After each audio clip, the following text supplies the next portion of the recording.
akan membahas tentang lunturnya rasa nasionalisme. Pengertian nasionalisme. Nasionalisme adalah kecintaan alamiah terhadap tanah air, kesadaran yang mendorong untuk membentuk kedaulatan dan kesepakatan untuk membentuk negara berdasar kebangsaan yang disepakati dan dijadikan sebagai pijakan pertama dan tujuan dalam menjalani kegiatan kebudayaan dan ekonomi. Menurut James G. Kellas, nasionalisme adalah ideologi. Sebagai suatu ideologi, nasionalisme membangun kesadaran rakyat sebagai suatu bangsa serta memberi seperangkat sikap dan program tindakan. Tingkah laku seorang nasionalis didasarkan pada perasaan menjadi bagian dari suatu komunitas bangsa.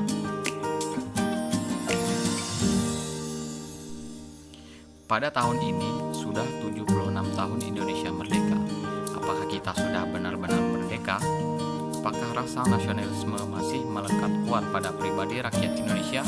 Jika tidak, pernahkah kita membayangkan bagaimana pendahulu kita mengalami rasa takut dan suasana mencekam di zaman penjajahan selama 350 tahun oleh Belanda, ditambah 3,5 tahun oleh Jepang. Para pejuang merebut kemerdekaan dari penjajahan pada zaman kolonial sampai mempertaruhkan nyawa. Mereka rela berkorban dan bertarung apa saja untuk membebaskan negeri ini dari belenggu penjajahan. Semua itu dilakukan dengan penuh rasa nasionalisme dan patriotisme yang tinggi. Puncaknya pada Kongres Pemuda II yang menghasilkan Sumpah Pemuda. Seiring berkembangnya zaman, rasa nasionalisme seolah sudah mulai memudar. Ibarat baju berwarna merah yang sudah lama dipakai, lama-kelamaan berubah menjadi merah muda alias pink. Contoh sederhana saja dapat kita lihat dalam kehidupan sehari-hari generasi muda kita. Di antaranya mereka lebih bangga memakai produk luar negeri daripada produk bangsa sendiri. Enggan mempelajari dan atau menyanyikan lagu-lagu nasional. Mereka lebih hafal dengan lirik lagu-lagu barat. Apa saja faktor yang menyebabkan lunturnya nasionalisme? Faktor-faktor yang menyebabkan lunturnya nasionalisme ada dua, yaitu faktor internal dan faktor eksternal. Berikut ini faktor internal yang menyebabkan lunturnya rasa nasionalisme. Yang pertama, kekecewaan para pemuda pada kinerja pemerintahan saat ini. Pemerintah pada zaman reformasi yang jauh dari harapan para pemuda, sebagian membuat mereka kecewa pada kinerja pemerintah saat ini.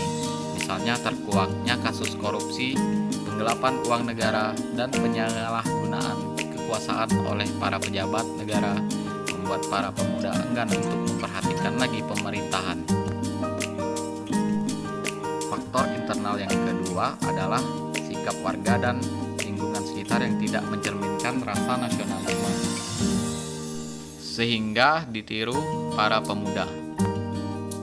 Faktor internal yang ketiga adalah demokratisasi yang melewati batas etika dan sopan santun, serta maraknya unjuk rasa telah menimbulkan frustasi di kalangan pemuda. Faktor internal yang keempat adalah tinggalnya Indonesia dengan negara-negara lain dalam aspek kehidupan, membuat para pemuda tidak bangga lagi menjadi bangsa Indonesia.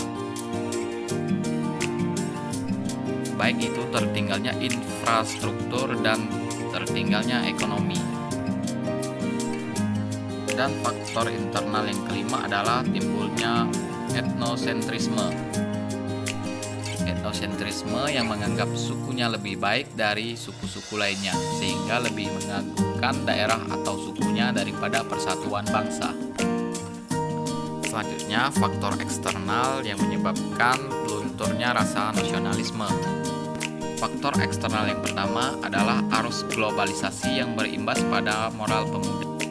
Cepatnya arus globalisasi yang berimbas pada moral pemuda. Mereka lebih memilih kebudayaan negara lain dibanding dengan kebudayaannya sendiri.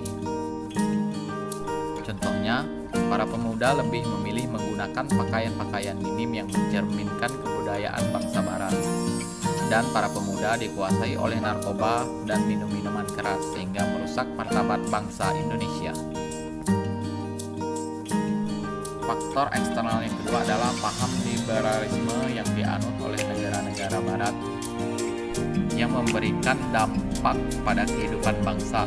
Misalnya, sikap individualisme yang hanya memikirkan dirinya sendiri tanpa memperhatikan keadaan sekitar, dan sikap acuh tak acuh pada pemerintahan. Pembahasan selanjutnya adalah bagaimana cara menumbuhkan rasa nasionalisme untuk para generasi muda. Ada 3 cara. Yang pertama, peran keluarga. Yang kedua, peran pendidikan. Dan yang ketiga, peran pemerintah. Peran keluarga adalah memberikan pendidikan sejak dini tentang sikap nasionalisme dan patriotisme terhadap bangsa Indonesia, memberikan contoh atau tauladan tentang rasa kecintaan dan penghormatan pada bangsa, memberikan pengawasan yang menyeluruh kepada anak terhadap lingkungan sekitar, dan selalu menggunakan produk dalam negeri.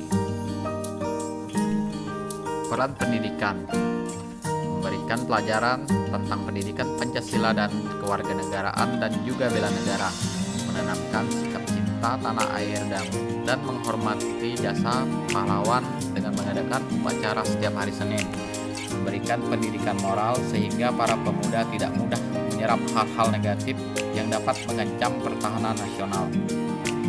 Kemudian peran pemerintah menggalakkan berbagai kegiatan yang dapat meningkatkan rasa nasionalisme dan patriotisme seperti seminar dan pameran kebudayaan, mewajibkan pemakaian batik kepada pegawai negeri sipil setiap hari Jumat,